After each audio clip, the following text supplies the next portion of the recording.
अस्सलामु अलैकुम वरहमतुल्लाहि वबरकातुह। नहमदुहु व नस्तईनुहु व नस्तगफिरुहु व नऊज़ु बिल्लाहि मिन शुरूरि अनफुसिना मन यहदिल्लाहु फला मुदिल्ल लहु व मन युद्लिल्हु फला हादिय लहु وأشهد أن لا إله إلا الله وحده لا شريك له وأشهد أن محمدا عبده ورسوله أرسله بالحق بشيرا ونذيرا وداعيا إلى الله بإذنه سراجا وقمرا منيرا فقد قال الله تعالى في كلامه المجيد والفرقان الحميد أعوذ بالله من الشيطان الرجيم بسم الله الرحمن الرحيم قالوا يا موسى إما أن تلقي وإما أن نكون أول من ألقى وقال تعالى في شأن حبيبه إن الله وملائكته يصلون على النبي يا أيها الذين آمنوا صلوا عليه وسلموا تسليما اللهم صل على محمد وعلى آل محمد كما صليت على إبراهيم وعلى آل إبراهيم إنك حميد مجيد اللهم بارك على محمد وعلى آل محمد كما باركت على إبراهيم وعلى آل إبراهيم إنك حميد مجيد بلغ العلا بكماله সকলে একটু জোরসোরে মহব্বতের সাথে বিশ্বনবী মহানবী হযরত মুহাম্মদ সাল্লাল্লাহু আলাইহি ওয়াসাল্লামের শানে বালাগাল উলা বিকামালিহি কাশাফাদ দুজা বিজামালিহি হাসানাত জামিউ খিসালিহি সাল্লু আলাইহি জারি সারাই দ্বিখণ্ডিত আসমানের পূর্ণ শশী জারি সারাই দ্বিখণ্ডিত আসমানের পূর্ণ শশী আগমনে যার রুমের প্রাসাদ আস্ত পড়িল ঢুসি বালাগাল উলা বিকামালিহি কাশাফাদ দুজা বিজামালিহি হাসানাত জামিউ খিসালিহি সাল্লু আলাইহি হাতে করে হাতের কাম পায়ে করে পায়ের কাম হাতে করে হাতের কাম পায়ে করে পায়ের কাম মুমিন মুসলমান মহব্বতের সাথে ডাকো তোমার মাওলার নাম লা ইলাহা ইল্লাল্লাহ জোরে লা ইলাহা ইল্লাল্লাহ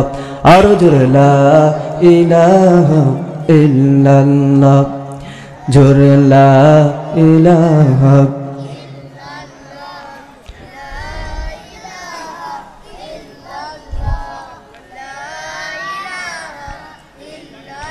আল্লাহ রে ডাক রে বান্দা, আল্লাহ রে ডাক, আল্লাহ রে ডাক রে বান্দা, আল্লাহ রে ডাক।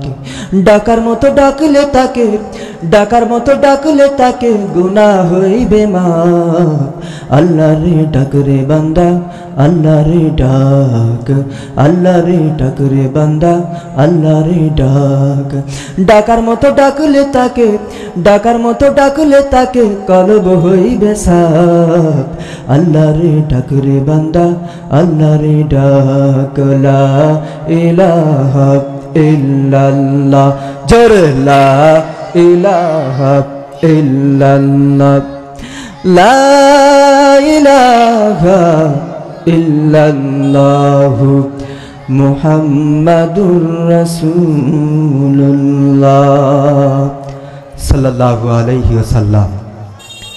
মদিনাতুল উলুম সাগরদাড়ি হাফিজিয়া মাদ্রাসা কর্তৃক আয়োজিত 3 দিনব্যাপী তাফসিরুল কোরআন মাহফিলের আজকের শেষ দিনের শেষ অধিবেশনের সম্মানিত সভাপতি, সামনে উপস্থিত অত্র অঞ্চলের বিভিন্ন এলাকা থেকে আগত ইসলাম প্রেমিক, দিন প্রেমিক মুসলমান ভাইরা আমার, পর্দার আড়ালের মা ও বোনেরা, সমবয়স্ক যুবক বন্ধুরা, মাইকের মাধ্যমে আমার আওয়াজ শ্রবণরত এলাকার হিন্দু ভাইরা, সবাইকে জানাই আমার পক্ষ থেকে আন্তরিক শুভেচ্ছা ও অভিনন্দন।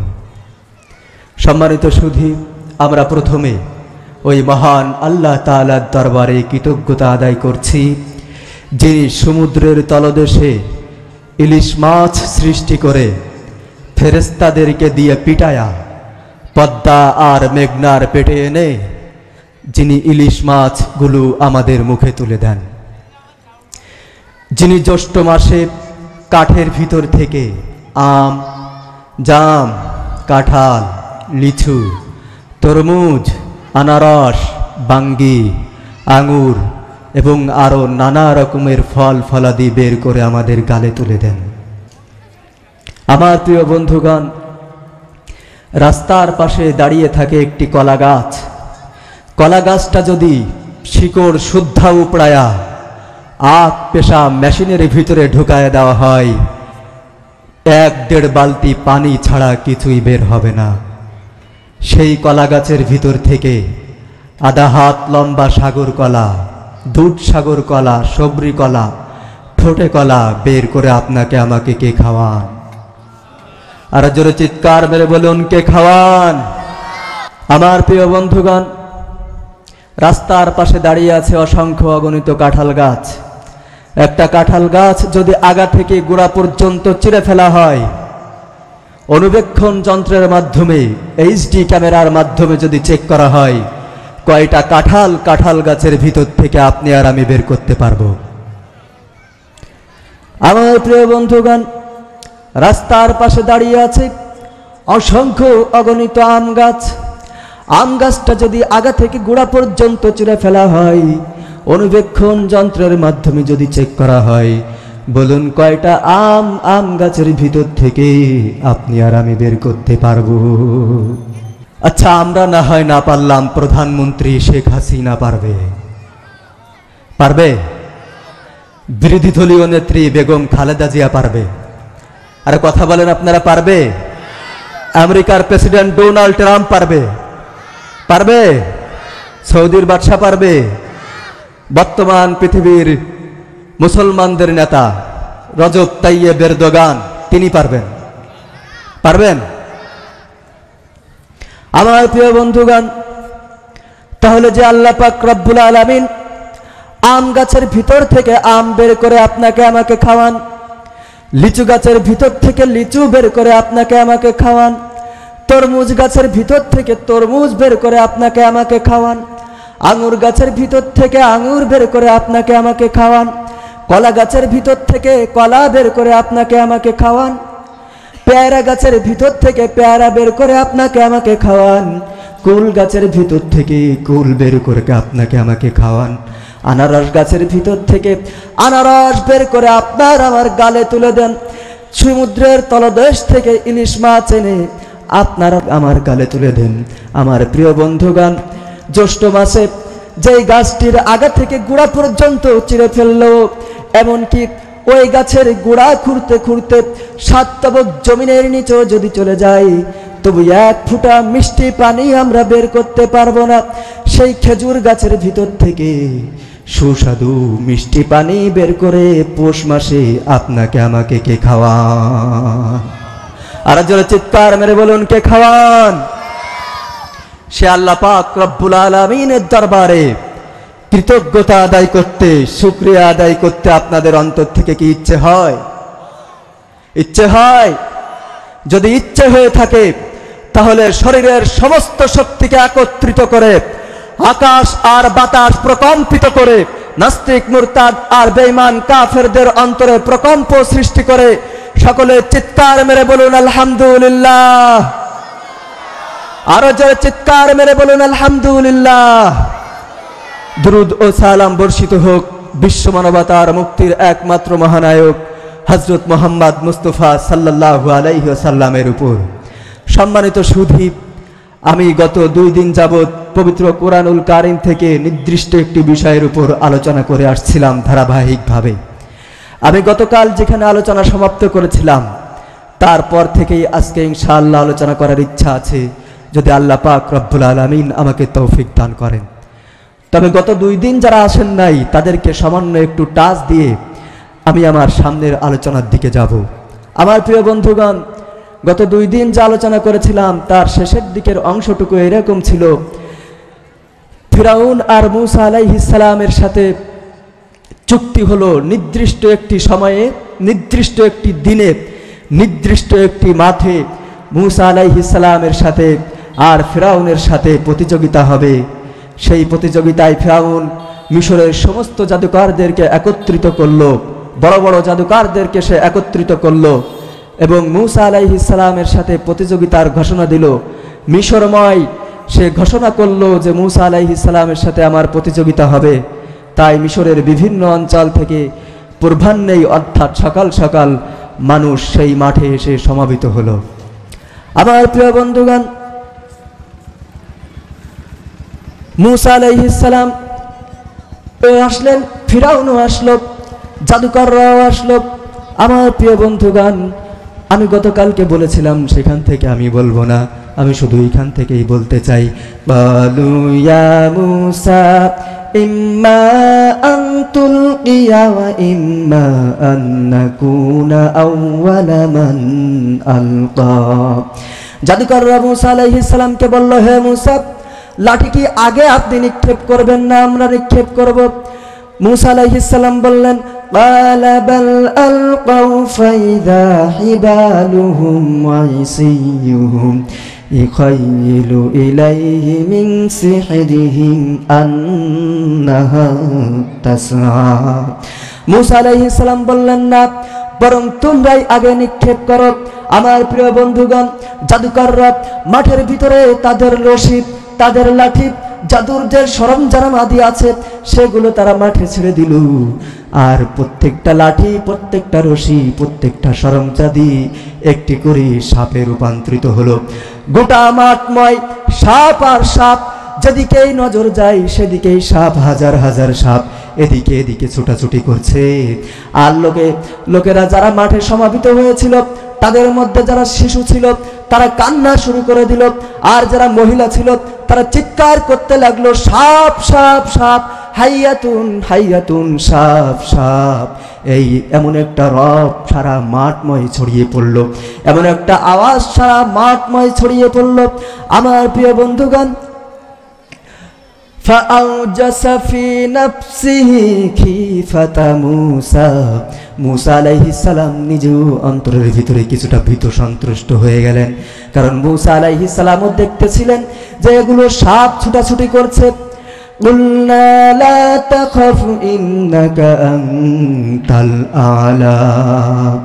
মূসা আলাইহিস সালামকে আল্লাহ তাআলা ডাক দিয়ে বলেন, হে মূসা, আপনি ভয় পাবেন না, নিশ্চয়ই আপনি বিজয়ী হবেন।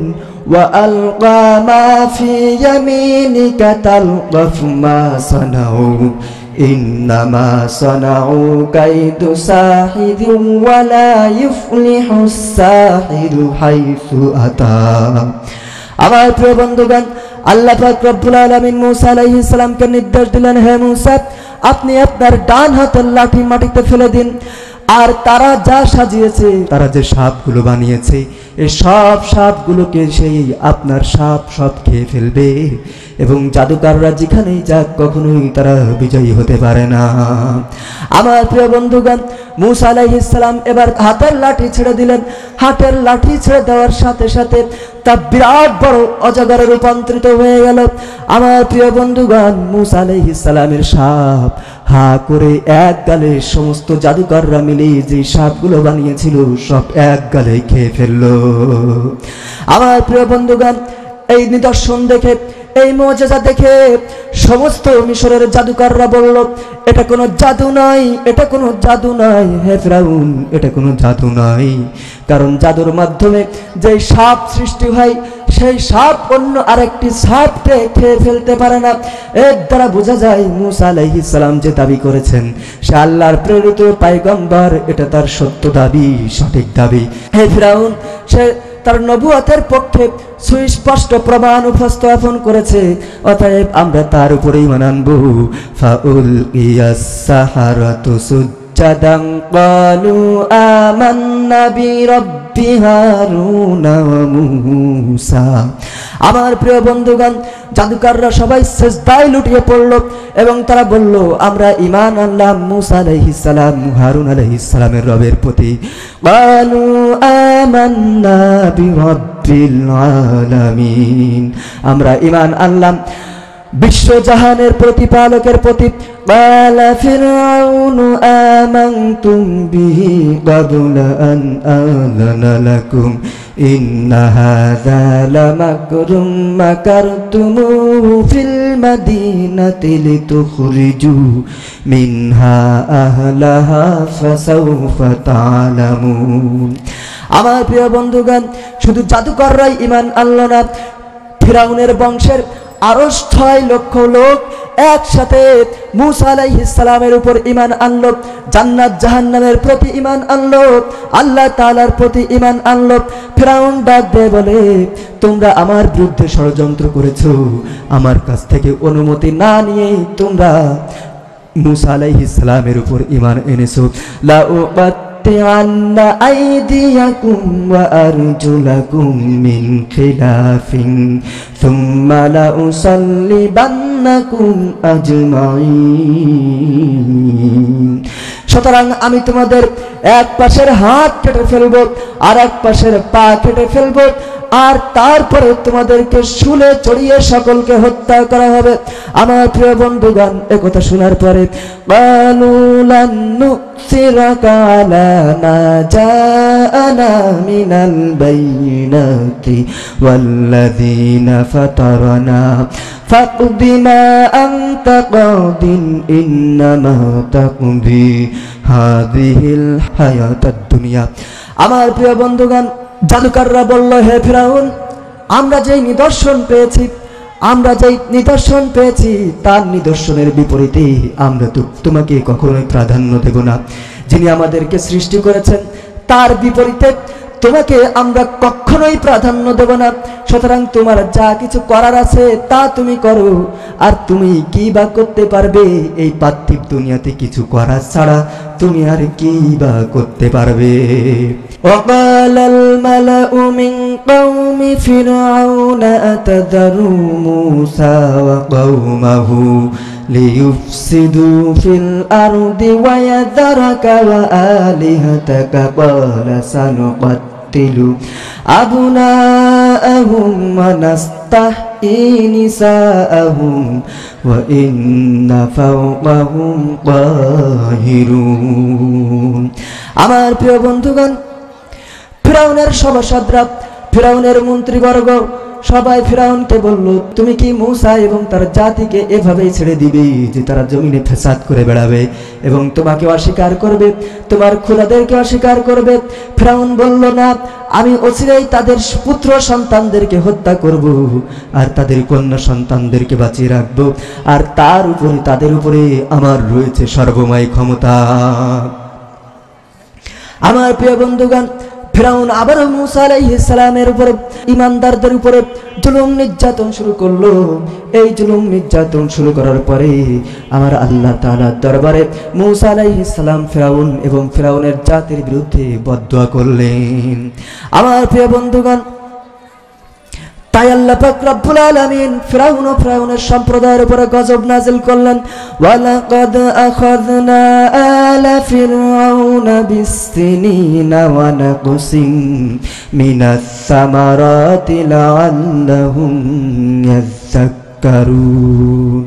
আমার প্রিয় বন্ধুগণ, আল্লাহ পাক রব্বুল আলামিন ফিরাউন সম্প্রদায়কে প্রথমে দুর্ভিক্ষ দিয়ে তাদেরকে পরীক্ষা করলেন। খাদ্য স্বল্পতা দিয়ে, ফল ফলাদির স্বল্পতা দিয়ে তাদেরকে পরীক্ষা করলেন। আমার প্রিয় বন্ধুগণ, যেন তারা উপলব্ধি করতে পারে।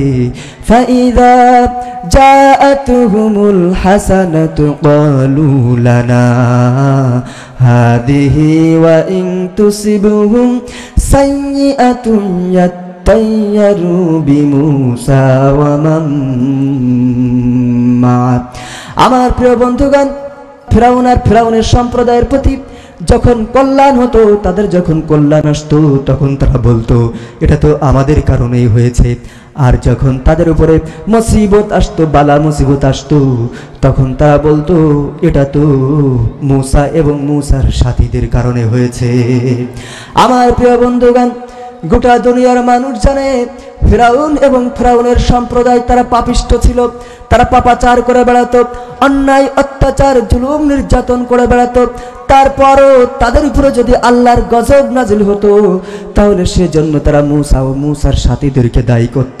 আর যখন তাদেরকে কল্যাণ দেওয়া হতো, তাদের কোনো কাজে কল্যাণ আসতো, তখন তারা বলতো এটা তো আমাদের নিজেদের কারণেই হয়েছে। আমার প্রিয় বন্ধুগণ, فأرسلنا عليهم الطوفان والجراد والقمل والضفادع والدم آيات مفصلات।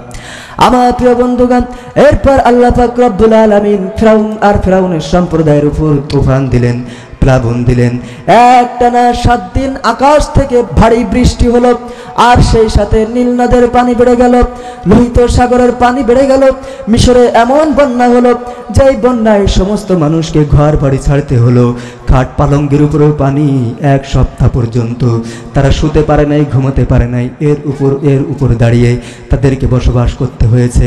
শেষ পর্যন্ত তারা মূসা আলাইহিস সালামের কাছে আসলো এবং বলল, ওয়ালাম্মা ওয়াকালাইহিমুর রিজসা ক্বালু ইয়া মূসা দু'ু লানা রাব্বাকা বিমা আহিদা ইনদাকা লাইন কাশাফতা আন্নার রিজসা লানু'মিনান্না লাকা ওয়া লানুরসিলান্না মা'াকা বানী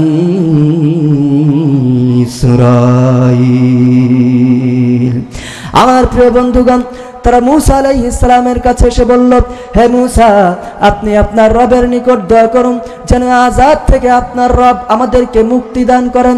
যদি আল্লাহ পাক রব্বুল আলামিন আপনার রব আমাদেরকে আযাব থেকে মুক্তি দান করেন, তাহলে আমরা আপনার উপরে ঈমান আনব এবং বনি ইসরাইলদেরকে আপনার সাথে যেতে দিব।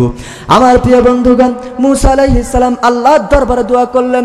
আল্লাহর দরবারে দোয়া করার সাথে সাথে আল্লাহ পাক রব্বুল আলামিন তাদের উপর থেকে আযাব হটিয়ে দিলেন। আযাব হটিয়ে দেওয়ার পরে আমার প্রিয় বন্ধুগণ, তারা বলল এটা তো আমাদের কল্যাণের জন্যই হয়েছিল। আমার প্রিয় বন্ধুগণ, তারা বলল, দেখো না, এই যে বন্যা হয়েছিল, এই বন্যার মাধ্যমে আমাদের ফসল ফল ফলাদি গাছগুলো তরুতাজা হয়েছে, ফসল ফল ফলাদি বেড়ে গেছে। সুতরাং এই বন্যা কোনো গজব নয়, এই বন্যা হচ্ছে আমাদের কল্যাণের জন্যই হয়েছিল। সুতরাং তারা মূসা আলাইহিস সালামকে দেওয়া প্রতিশ্রুতি ভঙ্গ করলো। তাই আল্লাহ পাক রব্বুল আলামিন তাদেরকে 1 মাসের সময় দিলেন চিন্তা ভাবনা করার জন্য। আমার প্রিয় বন্ধুগণ, এরপর আল্লাহ পাক রব্বুল আলামিন তাদের উপর ওয়াল জারাদা, টিড্ডির আযাব নাজিল করলেন। টিড্ডি হচ্ছে এক ধরনের পঙ্গপাল। এই পঙ্গপাল মিশরের সমস্ত ফসল ফলাদির গাছগুলো কেটে দিয়েছিল। শুধু তাই নয়, তাদের ঘর বাড়ির যে জানালা রয়েছে, দরজা রয়েছে, সেগুলোকেও এই পঙ্গপালের পাল কেটে দিয়েছিল। শুধু তাই নয়, ঘর বাড়ির যে ছাদ, চাল রয়েছে সেগুলোকে ওই পঙ্গপাল কেটে দিয়েছিল। হাজার চেষ্টা করেও এই আযাব থেকে তারা নিজেদেরকে রক্ষা করতে পারল না। তাই আবারও তারা মূসা আলাইহিস সালামের দরবারে উপস্থিত হলো এবং মূসা আলাইহিস সালামের কাছে আরজি পেশ করলো, হে মূসা, আপনি আপনার রবের নিকট দোয়া করেন, তিনি যদি আমাদেরকে আযাব থেকে মুক্তি দান করে তাহলে আমরা আপনার উপরে ঈমান আনবো এবং বনি ইসরাইলদেরকে আপনার সাথে যেতে দিব। মূসা আলাইহিস সালাম আল্লাহর দরবারে দোয়া করলেন, আযাব সরে গেল। আমার প্রিয় বন্ধুগণ, আবারও তারা প্রতিশ্রুতি ভঙ্গ করলো। এরপর আল্লাহ পাক রব্বুল আলামিন আল্লাহ পাক রব্বুল আলামিন তাদের উপরে উকুনের আযাব নাজিল করলেন। তাদের মাথা সহ, সমস্ত শরীর সহ, নারী পুরুষ নির্বিশেষে, ছোট বড় নির্বিশেষে, জামা কাপড় সহ সকলের গায়ে এমন পরিমাণে হুকুন জন্ম নিল, এই উকুনের আক্রমণ থেকে নিজেদেরকে রক্ষা করতে পারল না। আমার প্রিয় বন্ধুগণ, কয়েকদিন তারা চেষ্টা করলো নিজেদেরকে রক্ষা করার জন্য, কিন্তু নিজেদেরকে তারা রক্ষা করতে পারল না। তাই আবারও তারা মূসা আলাইহিস সালামের দরবারে আগের মতোই প্রতিশ্রুতি দিল।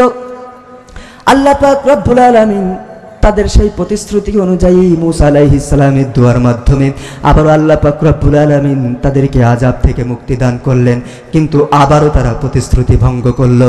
আমার প্রিয় বন্ধুগণ, এরপর আল্লাহ পাক রব্বুল আলামিন তাদের উপরে ওয়াদফা দেওয়া, তাদের উপরে ব্যাঙের আযাব নাজিল করলেন। তাদের যে থালা বাটি, তৈজসপত্র তারা যে রান্না করে রেখে আসতো, গিয়ে দেখতো তার ভিতরে সব ব্যাঙ, ভাতের ভিতরে ব্যাঙ, তরকারির ভিতরে ব্যাঙ, গোশের ভিতরে ব্যাঙ, শাকসবজির ভিতরে ব্যাঙ, রুটির ভিতরে ব্যাঙ, খাটের উপরে ব্যাঙ, ছাদের উপরে ব্যাঙ, গাছে ব্যাঙ, যেখানে যায় সেখানেই শুধু ব্যাঙ আর ব্যাঙ। আল্লাহ পাক রব্বুল আলামিন তাদের উপরে এই ব্যাঙের আযাব নাজিল করলেন। আমার প্রিয় বন্ধুগণ, তারা প্রথমে চেষ্টা করলো এই ব্যাঙের আযাব থেকে কিভাবে রক্ষা পাওয়া যায়, কিন্তু আল্লাহ পাক রব্বুল আলামিন তাদেরকে ব্যাঙের আযাব থেকে কোনোভাবেই মুক্তি দিলেন না। তারা ব্যর্থ হয়ে আবারও মূসা আলাইহিস সালামের কাছে আসলো এবং আবারও পূর্বের মতো প্রতিশ্রুতি দিল। মূসা আলাইহিস সালাম তাদের প্রতিশ্রুতি শুনে আবারও আল্লাহ তাআলার দরবারে দোয়া করলেন। আল্লাহ পাক রব্বুল আলামিন তাদের উপর থেকে আযাব সরিয়ে নিলেন, কিন্তু আবারও তারা প্রতিশ্রুতি ভঙ্গ করলো। আমার প্রিয় বন্ধুগণ, এরপর আল্লাহ পাক রব্বুল আলামিন তাদের উপরে ওয়াদ্দামা, রক্তের আযাব নাজিল করলেন। তারা যে রান্না বাড়া করে রেখে আসছে রুটি, গিয়ে দেখে রক্ত, রেখে আসছে গোস্ত, গিয়ে দেখে রক্ত, তারা রেখে আসছে পানি, গিয়ে দেখে রক্ত, কূপের ভিতরে পানি, তারা যদি বালতি দিয়ে পানি উঠাতো রক্ত হয়ে যেত। আমার প্রিয় বন্ধুগণ, শুধু তাই নয়, তারা পানির পিপাসায় ছটফট ছটফট করত। এমন আযাব আল্লাহ পাক রব্বুল আলামিন তাদের উপরে নাজিল করলেন, যেখানেই যায় সেখানেই রক্ত। সমুদ্র থেকে পানি উঠালে রক্ত হয়ে যায়, কূপ থেকে পানি উঠালে রক্ত হয়ে যায়, অর্থাৎ খাদ্য বস্ত্র যাগুলো রয়েছে সবগুলো আল্লাহ পাক রব্বুল আলামিন তাদের জন্য রক্তে পরিণত করে দিলেন। আমার প্রিয় বন্ধুগণ, শুধু তাই নাই, ইমানদার এক মহিলার প্রতি তৃপ্তি এক মহিলা, অর্থাৎ বেঈমান এক মহিলা আবেদন জানালো, হে বোন, পিপাসায় আমার বুকের ছাতি ফেটে যাচ্ছে, হে বোন, এক কাজ করো, তুমি আমার জীবন তুমি রক্ষা করো, তাই তুমি তোমার গালের ভিতরে পানি নাও এবং তোমার মুখের কাছে আমি মুখ নেব, আর তোমার গাল থেকে আমার মুখের ভিতরে তুমি পানি পুরে দিবে। আমার প্রিয় বন্ধুগণ, ইমানদার মহিলার দয়া হলো, যেহেতু তার পিপাসায় কাতর হয়ে গেছে, সে পিপাসায় তার বুকের ছাতি ফেটে যাচ্ছে, তাই ওই ইমানদার মহিলা তার গালের ভিতরে পানি নিল। গালের ভিতরে পানি নিয়ে বেঈমান মহিলার গালের ভিতরে পানি পুরার সাথে সাথে সেটা রক্তে পরিণত হয়ে গেল। আমার প্রিয় বন্ধুগণ, ফিরআউন আর ফিরআউনের সম্প্রদায়ের প্রতি আল্লাহ পাক রব্বুল আলামিন এমন আযাব গজব নাজিল করেছিলেন। আমার প্রিয় বন্ধুগণ, এখনো বাংলাদেশের এই মানুষদের উপরে আল্লাহ পাক রব্বুল আলামিন গজব নাজিল করেন। তৎকালীন সময়ে আল্লাহ পাক রব্বুল আলামিন প্রত্যেক যুগে যুগেই মানুষ যখন আল্লাহ তাআলার নাফরমানি করেছে, গুনার কাজে লিপ্ত হয়েছে, অশ্লীলতা যখন সমাজে বেড়ে গেছে, বেহায়াপনা যখন সমাজে বেড়ে গেছে, তখন আল্লাহ পাক রব্বুল আলামিন প্রত্যেকটা জাতির উপরেই আযাব এবং গজব নাজিল করেছিলেন। কিন্তু দুর্ভাগ্য সেই জাতির, আল্লাহ পাক রব্বুল আলামিন যখন যাদেরকে আযাব গজব নাজিল করে সতর্কবাণী দেওয়ার চেষ্টা করেছেন, কোন জাতি আজ পর্যন্ত আল্লাহ পাক রব্বুল আলামিনের এই আযাব গজব বুঝার মতো সক্ষমতা অর্জন করে নাই। আমার প্রিয় বন্ধুগণ, গত কিছুদিন আগে ঢাকার চাঁদ বাজারে চুরিহাট্টায় যে আগুন লেগে ৮০ জনের ঊর্ধ্বে মানুষ নিহত হলো। আমার প্রিয় বন্ধুগণ, আমি বলতে চাই, এটা আল্লাহ তাআলার পক্ষ থেকে বাংলাদেশের মানুষের জন্য একটি সতর্কবাণী। ঠিক কিনা জোরে বলেন? আমার প্রিয় বন্ধুগণ, শুধু 80 জনের ঊর্ধ্বে নিহতই হয় নাই, অসংখ্য অগণিত মানুষ আহত হয়েছে। আমার প্রিয় বন্ধুগণ, শুধু চকবাজার চুরিহাটটাই নয়, এর পরের দিন আবার আগুন লেগেছিল কুমিল্লায়, তারপরের দিন আবার আগুন লেগেছিল চট্টগ্রামে, এরপর পরে আগুন লেগেছে নোয়াখালীতে, এরপর পরে আগুন লেগেছে মিরপুরে আগুন লেগে শত শত বাড়ি পুড়ে ছাই হয়ে গেছে, ভস্ম হয়ে গেছে, লক্ষ লক্ষ কোটি কোটি টাকার ক্ষয়ক্ষতি হয়েছে।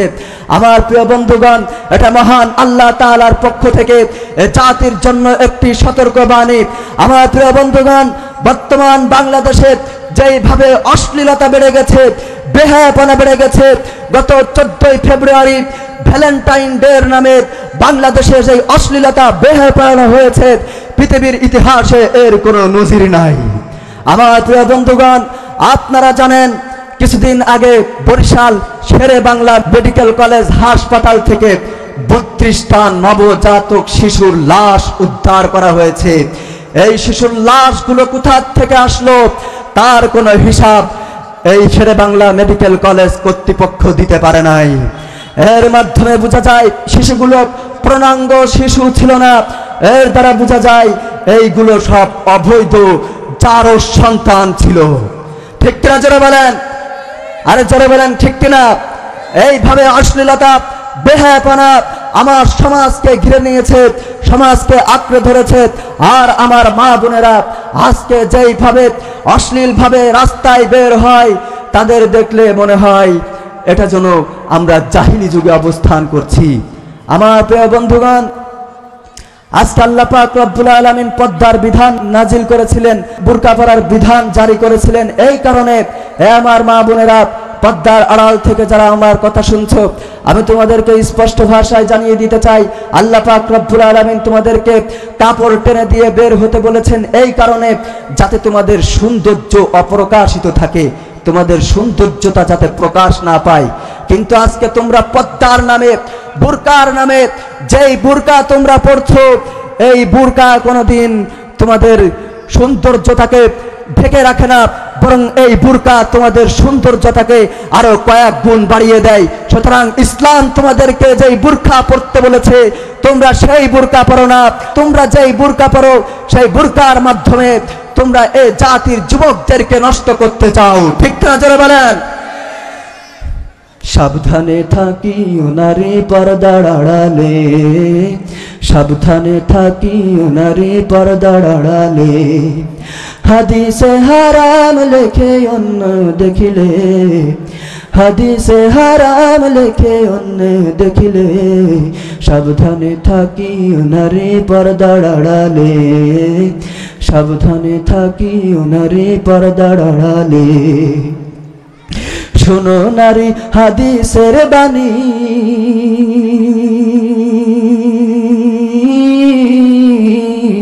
তোমরা যাইও না আর পর্দা ছাড়ি। শোনো নারী হাদিসের বাণী, তোমরা যাইও না আর পর্দা ছাড়ি।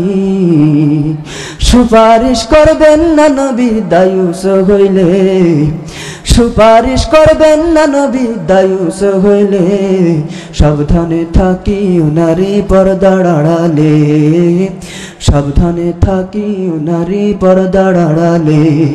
হাদিসে হারাম লেখে অন্য দেখিলে, হাদিসে হারাম লেখে অন্য দেখিলে, সাবধানে থাকিও নারী পর্দার আড়ালে। আমার প্রিয় বন্ধুগণ, এই কথাগুলো তো এখন বলাও যাবে না, বললেও দোষ। দেখা যাবে না, লেখা যাবে না, বলা যাবে না কথা, পরাধীনতার শৃঙ্খলে আজও অসহায় স্বাধীনতা। দেখা যাবে না, লেখা যাবে না, বলা যাবে না কথা, পরাধীনতার শৃঙ্খলে আজও অসহায় স্বাধীনতা। দিকে দিকে আজ জুলুম প্রেরণ লঙ্ঘিত মানবতা, দিকে দিকে আজ জুলুম প্রেরণ লঙ্ঘিত মানবতা। হায় রে আমার, হায়রে আমার রক্তে কেনা স্বাধীনতা, হায়রে আমার লাখ শহীদের স্বাধীনতা, হায়রে আমার রক্তে কেনা স্বাধীনতা, হায়রে আমার লাখ শহীদের স্বাধীনতা। দেখা যাবে না, লেখা যাবে না, বলা যাবে না কথা, পরাধীনতার শৃঙ্খলে আজও অসহায় স্বাধীনতা। দেখা যাবে না, লেখা যাবে না, বলা যাবে না কথা, পরাধীনতার শৃঙ্খলে আজও অসহায় স্বাধীনতা। দিকে দিকে আজ জুলুম প্রেরণ লঙ্ঘিত মানবতা, দিকে দিকে আজ জুলুম প্রেরণ লঙ্ঘিত মানবতা। হায়রে আমার, হায়রে আমার রক্তে কেনা স্বাধীনতা, হায়রে আমার লাখ শহীদের স্বাধীনতা। সিংহের মতো লড়েছি মোরা মহান একাত্তরে, স্বপ্ন ছিল আসবে শান্তি বাংলার ঘরে ঘরে। ঠিক না জোরে বলেন? সিংহের মতো লড়েছি মোরা মহান একাত্তরে, স্বপ্ন ছিল আসবে শান্তি বাংলার ঘরে ঘরে। তবে কেন আজ চিৎকার শুনে ভেঙে যায় নীরবতা, তবে কেন আজ ধর্ষণ দেখে ভেঙে যায় নীরবতা। ঠিক না জোরে বলেন? আমার প্রিয় বন্ধুগণ, এই বাংলাদেশের জমিনে এখন এমন ধর্ষণ হয় যা পৃথিবীর ইতিহাসে কোনো নজির নাই। বাংলাদেশের ঢাকার ড্যামরা থানায় মাত্র 2.5 বছরের শিশু কন্যাকে ধর্ষণ করার পরে হত্যা করা হয়েছে। এর থেকে বড় লজ্জার কথা এই জাতির জন্য আর কি হতে পারে? ঠিক না যারা বলেন? আমার প্রিয় বন্ধুগণ, শুধু এখানে শেষ নয়, আমার দিনাজপুরে 3 বছরের তানিয়াকে ধর্ষণ করা হয়েছে। আমার প্রিয় বন্ধুগণ, এখানেই শেষ নয়, আমার এই বাংলাদেশে 82 বছরের বৃদ্ধা মহিলাকে ধর্ষণ করা হয়েছে। এর থেকে বড় লজ্জার কথা এ জাতির জন্য আর কি বা হতে পারে? ঠিক না যারা বলেন? আমার প্রিয় বন্ধুগণ, এটা তো মুসলমানদের চরিত্র হওয়ার কথা নয়। মুসলমানদের চরিত্র হওয়ার কথা ছিল কেমন একটু শুনুন। আমার প্রিয় বন্ধুগণ, যুবতী মরুভূমির ভিতর থেকে পথ চলতেছে, পথ চলতে চলতে সন্ধ্যা ঘনিয়ে এসেছে। সন্ধ্যা ঘনিয়ে আসার পরে যুবতী একটু ভয়ে ভয়ে পথ চলতেছে। দীর্ঘ 17টি বছর, দীর্ঘ 18টি বছর আমি যে আমার সতীত্ব আর চরিত্রকে হেফাজত করেছি, আমার মনে হয় আজকে আমার সতীত্ব আর চরিত্রকে আমি হেফাজত করতে পারবো না। এই কল্পনা করতে করতে যুবতী আস্তে আস্তে ভয়ে ভয়ে পথ চলতেছে। পথ চলতে চলতে দেখে হঠাৎ করে সামনে একটা টক বুগে যুবক দাঁড়িয়ে আছে। যুবককে দেখে যুবতী ভয়ে থরথর করে কাঁপতেছে। দূর থেকে যুবক দেখে বুঝতে পেরেছে যে আমার ভয়ে হয়তো বা থরথর করে কাঁপতেছে। তাই যুবক ডাক দিয়ে বলে মা। যুবকের কণ্ঠে মা ডাক শুনে মেয়েটি স্বস্তির নিঃশ্বাস ছেড়ে ডাক দিয়ে বলে, কে তুমি? কোথায় তোমার ঘর? কোথায় তোমার বাড়ি? কি তোমার পরিচয়? এই নির্জন মরুভূমির ভিতরে, অন্ধকারের ভিতরে আমাকে একা পেয়েও আমার চরিত্রের উপরে আর সতীত্বের উপরে হামলা না করে তুমি আমাকে মা বলে ডাক দিলা। কি তোমার নাম? কি তোমার পরিচয়? যুবক ডাক দিয়ে বলে, মা, তুমি মনে করেছো এই নির্জন মরুভূমির ভিতরে তোমাকে একা পেয়ে আমি তোমার সতীত্ব কেড়ে নেব, আমি তোমার চরিত্র কেড়ে নেব? মা, এটা আমার দায়িত্ব নয়, বরং তোমার সতীত্ব আর চরিত্রের উপরে নিরাপত্তা প্রদান করা আমার দায়িত্ব। আমার প্রিয় বন্ধুগণ, যুবক ডাক দিয়ে বলে, মা, তুমি জানো না কিছুক্ষণ আগে রহমাতাল্লিল আলামিনের হাতে হাত দিয়ে আমি মুসলমান হয়ে গিয়েছি। মা গো, আমি পড়ে ফেলেছি আশহাদু আল্লা ইলাহা ইল্লাল্লাহু ওয়া আশহাদু আন্না মুহাম্মাদান আবদুহু ওয়া রাসূলুহু। সুতরাং তোমার সতীত্ব আর চরিত্র নষ্ট করা আমার দায়িত্ব নয়। কোথায় যাবে তুমি সেই পর্যন্ত পৌঁছে দিয়ে আসা আমার দায়িত্ব। হ্যাঁ মুসলমান, শুধু তাই নয়, যুবক ডাক দিয়ে বলে, না, শুধু এখানেই আমার দায়িত্ব শেষ নয়, বরং তোমার চরিত্রের উপরে, তোমার সতীত্বের উপরে কোনো সন্ত্রাসী, কোনো জালেম, কোনো কাপুরুষ যদি তোমার সতীত্ব আর চরিত্র কেড়ে নিতে চাই, তাহলে তার বিরুদ্ধে আমি তলোয়ার ধারণ করি আমার জীবন বাজি রেখে হলেও তাকে হত্যা করে তার হাত থেকে আমি তোমার সতীত্ব আর চরিত্র হেফাজত করব। আমার প্রিয় বন্ধুগণ, হে যুবক, এখান থেকে তোমাদের শিখতে হবে তোমাদের মাধ্যমে কোনো নারী ধর্ষণ হতে পারে না, তোমাদের মাধ্যমে কোনো শিশু সন্তান ধর্ষণ হতে পারে না, তোমাদের মাধ্যমে কোনো বাংলাদেশের বৃদ্ধা মহিলা ধর্ষণ হতে পারে না। যেহেতু তোমাদের মাধ্যমে এই কাজ হয়েছে, এর দ্বারা বোঝা যায় তোমরা অসভ্য সমাজে বসবাস করে সভ্যতার দাবি করছো, অথচ কোনো সভ্য সমাজ এই কাজের সাথে লিপ্ত ছিল না। পৃথিবীর ইতিহাসে এটা বিরল যে 2.5 বছরের শিশু কন্যাকে ধর্ষণ করার পরে তাকে আবার হত্যা করা হয়েছে।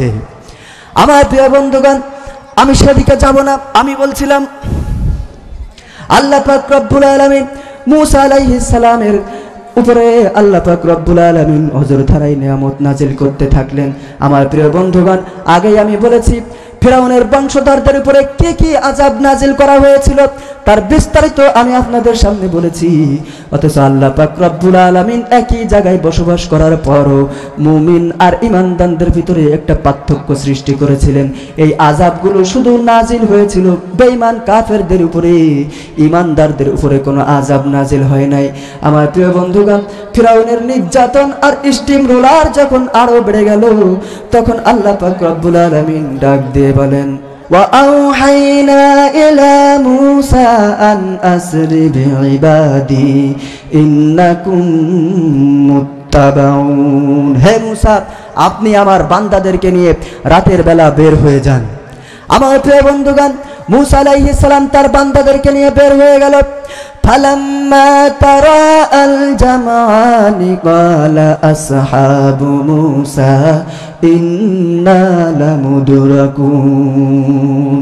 আমার প্রিয় বন্ধুগণ, মুসা আলাইহিস সালাম দলবল নিয়ে যখন লোহিত সাগরের পাশে গিয়ে উপনীত হলেন, ঠিক সে সময়ে ফিরাউন বাহিনী মুসা আলাইহিস সালামকে ধা করে কাছাকাছি চলে আসলো।